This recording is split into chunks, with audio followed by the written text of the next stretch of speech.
Mercedes has just revealed the first news surrounding their W15 and says early signs suggest that its new W15 Formula 1 car has shed the spiteful rear end that impeded its progress last year. This means that Mercedes will finally be able to fight at the front this season. James Allison tells us more. The German manufacturer has been working hard on an all-new car redesign for the W15, which it thinks will allow Lewis Hamilton and George Russell to challenge Red Bull this season. And while it is aware that its chances of success are completely dependent on how much progress the opponent has made, Technical Director James Allison has disclosed some encouraging early indicators regarding the W15. Asked about the level of confidence within the team based on some promise from the simulator, Allison said, "It's impossible at this time of year to be anything other than apprehensive, coupled with excited, coupled with frightened. Those are always the emotions that you feel, and I would imagine that even in Red Bull, after a year of such good performance, they will not be sleeping easy in their beds either, because no one knows what everyone else will deliver. However, what we do have some hope for is that some of the more spiteful characteristics of the rear end of our car will be a bit more friendly to us, and the handling of the car a happier thing. That's all in simulation, but nevertheless we've got reasonable grounds to believe that we've made some gain there." Aside from the handling concerns that made the W14 so difficult to drive, Allison stated that other goals, like as increased downforce and power, had been prioritized. On top of that handling, you've got all the normal housekeeping type stuff of just making it lighter, making it more downforcey and hopefully getting a bit of uplift from the power unit side, with the calibration level tinkering that they're still capable of doing under these current rules, he went on to say. Whether it's enough, time will tell.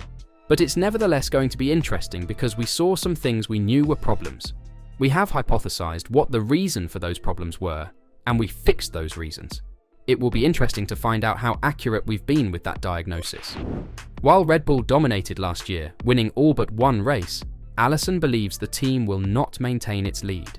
And he believes that, while it is too early to estimate Mercedes' chances, F1's new ground effect restrictions would make it difficult for Red Bull to continue progressing. "We hope we've done a good job with the new car, and we hope we've addressed some of the shortcomings that were so publicly on display with it last year," he said. "There is also just a little bit that nestles in the back of our heads, which is that the rules themselves have a much more sort of clear upper bound to them in the amount of lap time these cars are capable of producing. It's a much more clear upper bound to them than the older generation of cars, which the more love you gave them and the more labour you put into them, the faster they got, seemingly without end.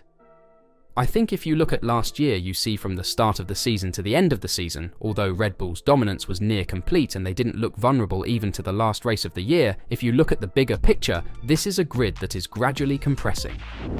And although Mercedes placed second among constructors last year, Technical Director James Allison said before the start of the new 2024 season that the 2023 car was a failure. He said it had nothing to do with the much discussed side pods. The whole car needs to be better.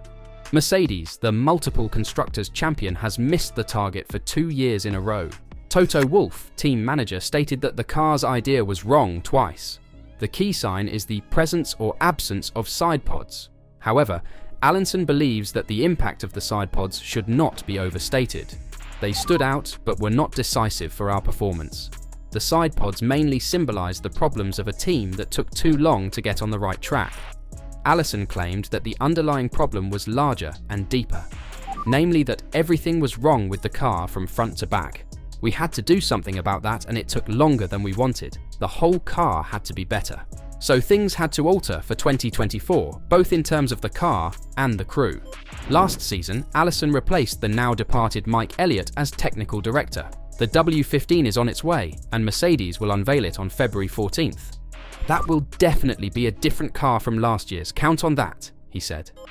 As said before, according to Toto Wolff, Mercedes viewed Formula One's new 2022 regulations in a very conservative way, but in 2024 he feels things will be drastically different. "I think the regulations, how they were laid out a few years ago, we interpreted them in a very conservative way," the Austrian said, "and we've seen other teams doing it differently. So watch this space. I think it's going to be very different in 2024. Wolff also feels it is conceivable to regain championship contention, despite Red Bull's current performance lead. "Always believe it's possible. You cannot start the season with an attitude of 'this is not going to be possible.' "We saw last year with McLaren what a huge step they made with a single upgrade," he concluded. And a lot of upgrades are coming for Mercedes. With James Allison back in the lead full-time and having had the time last year to really dig into the new regulations, we can expect the W15 to be a race-winning car. Next to all this, Mercedes also had good news last week with the extension of Toto Wolff's contract. But that isn't all, as James Allison is the latest Mercedes team member to sign a contract extension, with the technical director committed to the team for the long term. Allison joined Mercedes as technical director in 2017 and later became chief technology officer, where he oversaw overall strategy and non-F1 initiatives. He returned to the post of technical director last year and stated that he was not thinking about the long term at the time, but has since committed to an extension that he believes is necessary to demonstrate stability in conjunction with team principal Toto Wolff's recent new contract. "I guess it wasn't something that I thought about when he came back in, that was more just instinctive, being asked if I could help and saying yep," Allison stated. And then in the time that elapsed since, the desire to keep going with it because it's good fun and I hope I'm playing my part. "I think it is definitely helpful for a team to know that it has stability. Certainly a big deal for us to know that we have that stability with Toto, and I hope in a smaller way that the folk here will be reassured to know that that's the case." Less close to home, it helps with our partners as well to know that that is the case, and means that everyone looking at us from the outside can see that there is stability and commitment to making the team able to work solidly and enjoy good success in the future. Wolff thinks Allison is a valuable addition to Mercedes in a variety of ways, and he praises their personal bond within the executive team. "I am thrilled that James has committed his long-term future to the team," Wolff said. "Put simply, he is the most impressive technical leader in our sport. His gladiator spirit, along with his knowledge, experience and determination, make him second to none. His influence and impact, however, goes so much further than that. Since joining in 2017, he has been a key ally and sparring partner for me personally. We can challenge each other openly and honestly, an embodiment of the tough love culture of the team that is vital in helping us all perform at our very best. Most importantly though, James is a true friend you can rely on, not only in times of success but in difficult moments too.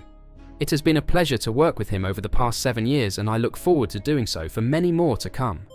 What are your thoughts on Mercedes' chances for next year? Will the W15 really be the one to watch next year? Or will they be behind Red Bull and perhaps McLaren again when the season starts next month?